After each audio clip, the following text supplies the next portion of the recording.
Hello everyone, this is Josh from Courageous Builders, and I'm here to teach you how to do some of your own work so you do not have to hire it done and you can save a lot of money. Today we're going to be installing some rebar in a footing under a supporting wall in a basement. Shouldn't be too bad and should get it done pretty quickly with very minimal tools. And I'll teach you step by step everything you need to do. Come on, let's get to work.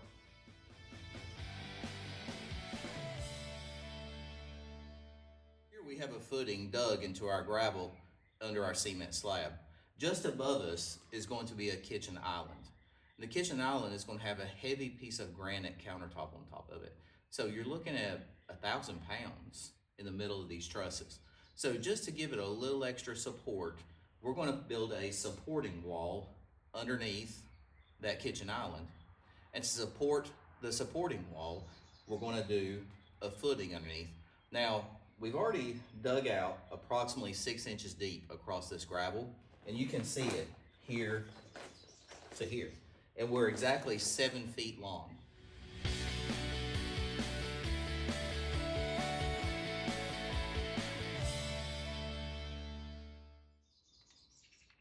We're going to be installing our rebar on these rebar chairs. These are really nice. You can buy these at any hardware store for approximately $1.25. And what you're going to see is the rebar is going to set on these two little notches here. And what this is going to do, this is going to suspend our rebar approximately 4 inches into the air. Now, why is that important? The reason that's important is because you want your rebar to be in the center of the footing, not at the bottom, not at the top. If you're at the bottom, it will have no structural support to the cement. If it's at the top, it'll show through the cement, which is not desirable for your finish. So by putting it on these rebar chairs, we're going to ensure that that rebar is dead center of that footing, giving it the most structural support possible.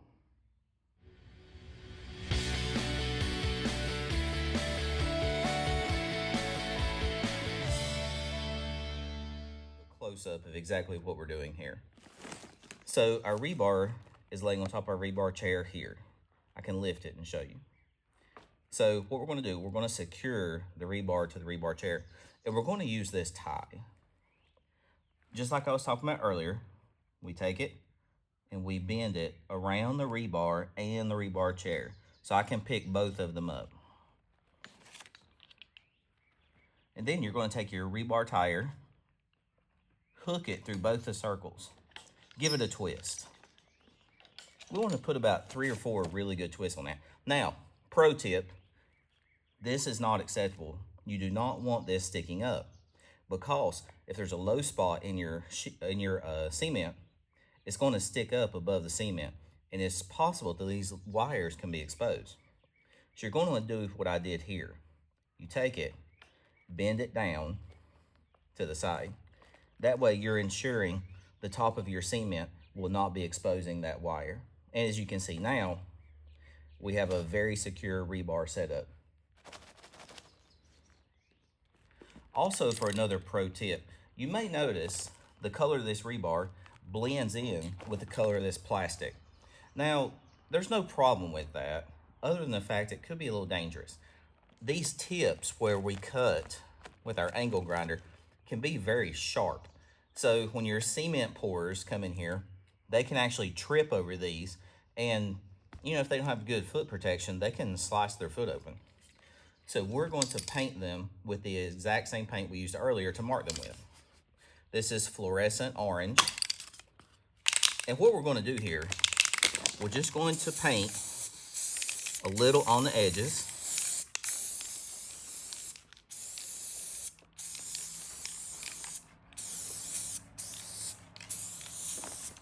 And this way, any of the guys that are putting down the cement, they're going to see this bright orange edge much, much, much better than they could if they weren't.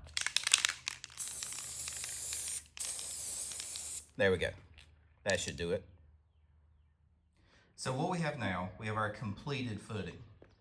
And I went ahead and painted fluorescent orange the entire length of the footing and painted the top of the rebar. if I stand back, you can see the outline of that footing very well now. That way when our cement pourers come in here, they're gonna see it, they're gonna know that that rebar needs attention. And now it's much safer. And that's all there is to it. Our footing is now finished and ready for cement.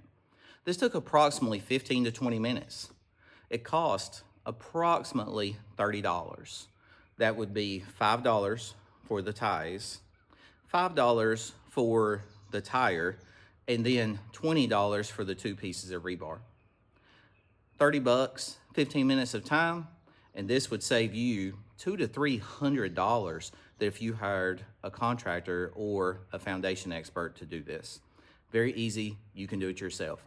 And here at Courageous Builders, we are here to teach you how to do your own work so that you can save a lot of money. Until next time, let's get back to work.